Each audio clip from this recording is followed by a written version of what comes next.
Welcome back to my views and news. Three news stories. First one is from Tigray.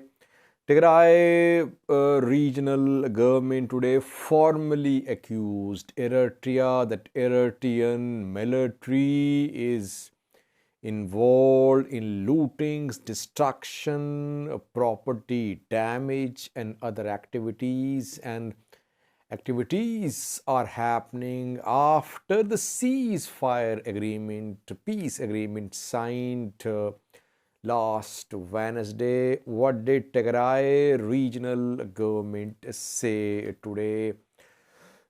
Secondly, a new story from the Somali region, Afar region conflict. Resumption of fighting is being reported between the two regions. We have seen off and on clash between the two regions for the past several years, you can say, since I started covering Ethiopian conflict 2 years ago. I have seen several rounds of fighting between Afars and Somalis. And on Wednesday, fighting resumed between armed factions from the two regions. And lastly, was disturbing and horrific videos, pictures are being received from Oromia, where on Wednesday and on Tuesday, Ethiopian Air Force conducted several drone strikes on a town which came under OLA control more than a week ago. The video shows several dead and injured. Question is, who are these killed and injured shown in these videos? Are they OLA members or civilians? Drone strikes were conducted in downtown area. We have details for you.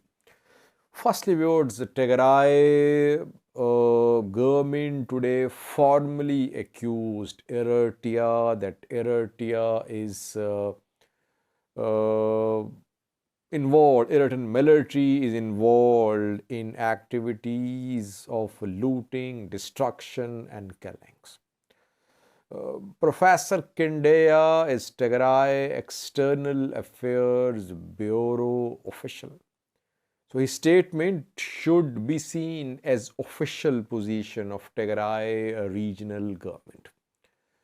The agreement was signed around a week ago.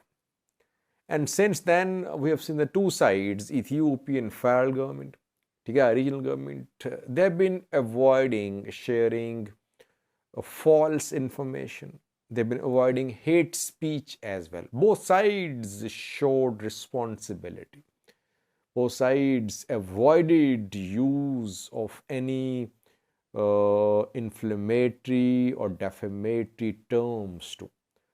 So that is why today's Professor Kindea's report should be taken seriously. Because the two sides have been avoiding sharing fake and false information. We cannot say that Professor Kindea's information is false. What did he say? He said Eritrean military is continuing its lootings, killings of civilians, destruction of property, burning of property, burning of piled grass, burning of crops, and other such activities. And these activities have been happening after the signing of the peace agreement. These are serious allegations, should be investigated. Ethiopian federal government should respond. Why? Because the agreement was between Tigray People Liberation Front and Ethiopian federal government. Eritrean government was represented by Ethiopian federal government. Now, when TPLF is pointing its finger towards Eritrean army, who will respond? Who should respond? Obviously, Ethiopian National Defense Force, Ethiopian government should respond. What is happening? Is Eritrean military still continuing its activities mentioned by Professor Gendea? Or is Tigray telling lies? That should be clarified by Ethiopian federal government. Why are Ethiopian federal forcing allowing Eritrean military to continue the activities of alleged destruction and lootings in Tigray? If it goes on, obviously it will have a negative impact. It will definitely have a negative impact on the peace agreement signed around a week ago. We are waiting for official position of Ethiopian federal government. Eritrean government is not likely to respond to these allegations. Eritrean government remains silent. It only accuses TPLF. It just says that TPLF is behind all the instability in the Horn of Africa. Let's see what Ethiopian government says. Yesterday, Ridwan Hussein in an interview denied any airstrikes on Tigray after ceasefire agreement, peace agreement. He said that he was in touch with Getachew and Ethiopian government did not conduct any airstrikes on Tigray. All claims about airstrikes, drone strikes on Tigray after the signing of the peace agreement were false claims. It means that top Ethiopian and Tigray leadership is in touch. This issue of activities of Eritrean military should also be addressed by Ethiopian federal government. Peace agreement should be protected. The parties should ensure that the peace agreement is not sabotaged. Secondly, viewers, resumption of Afar-Somali clashes is being reported. The two regions of Ethiopia, neighbors, they have been involved in border dispute for years. Undofo, Odato, Garbaise have been disputed between the two regions. And we have seen off and on clashes. Afar locals, Afar militia members, they accused Djibouti that Djibouti supports Somali ISA fighters. On the other hand, Somali groups accuse Afar militias that they want to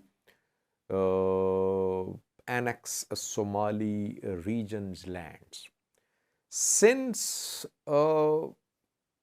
Wednesday morning around 5 a.m., heavy fighting has been ongoing in some areas.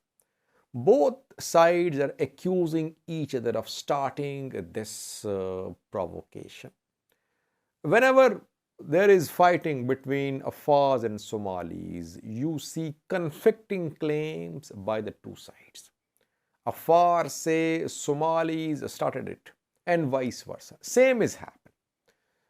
Somali region-based sources claim that Afars attacked three places in West City zone of the Somali region.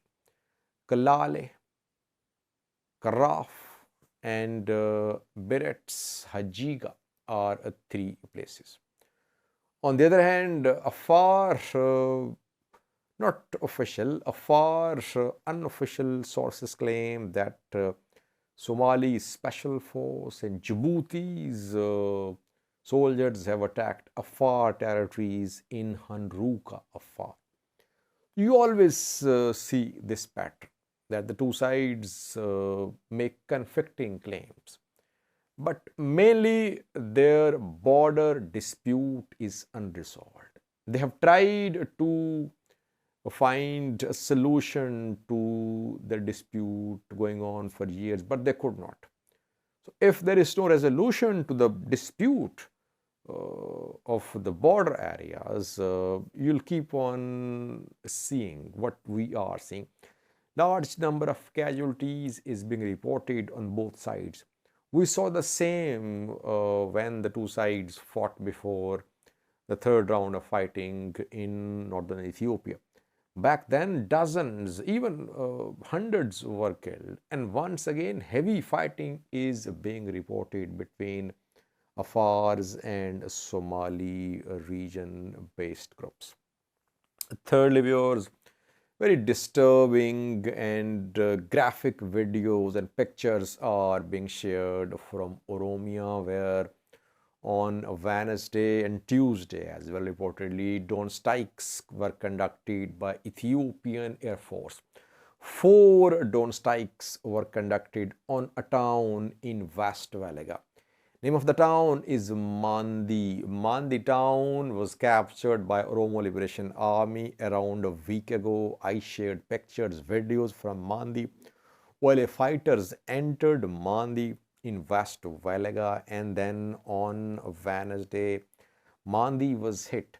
Drone strikes were conducted in town center near a bus terminal, near main market of Mandi. That is why people say civilians have been killed in these drone strikes. Number of casualties is very high. Reportedly, more than 2 dozen were killed in Wednesday's drone strikes, and several, more than a dozen injured as well. No statement from Ethiopian federal government, Oromia regional government. Who are the killed and injured seen in the videos? Are they OLA members? Are they civilians? The videos don't show OLA members. What we have seen, it seems civilians have been killed too. OLA might have been the target of these drone strikes, but videos show civilian deaths as well. Since for the last 2 months, or you can say for the last 1 month, Ethiopian government has intensified air campaign on Oromia. Now, drone and air strikes are being conducted regularly on OLA targets in Oromia, and sometimes civilians are hit too. Like we saw in northern Ethiopia, that civilians killed as well in drone strikes and air strikes. Same is happening. And government's silence is disturbing. It's the responsibility of Ethiopian federal government to protect civilians. But it seems that civilians are being terrorized, that they should not support OLA. That is why these attacks are being carried out. Civilians are now in a difficult situation. They cannot go against OLA in Valaga. Mandi is in West Valaga, and when OLA fighters enter a town, even local administration has to listen to OLA. It has to work under OLA.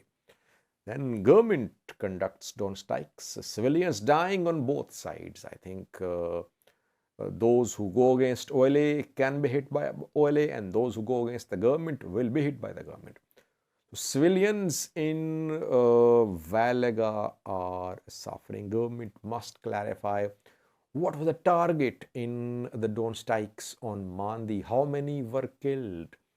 Who is in control of this town? Is government indiscriminately hitting the areas wherever there is OLA presence, and it is leading to civilian casualties? Government must clarify. It seems that government has decided to carry out brutal bombings on Valaga, because Valaga is OLA's stronghold.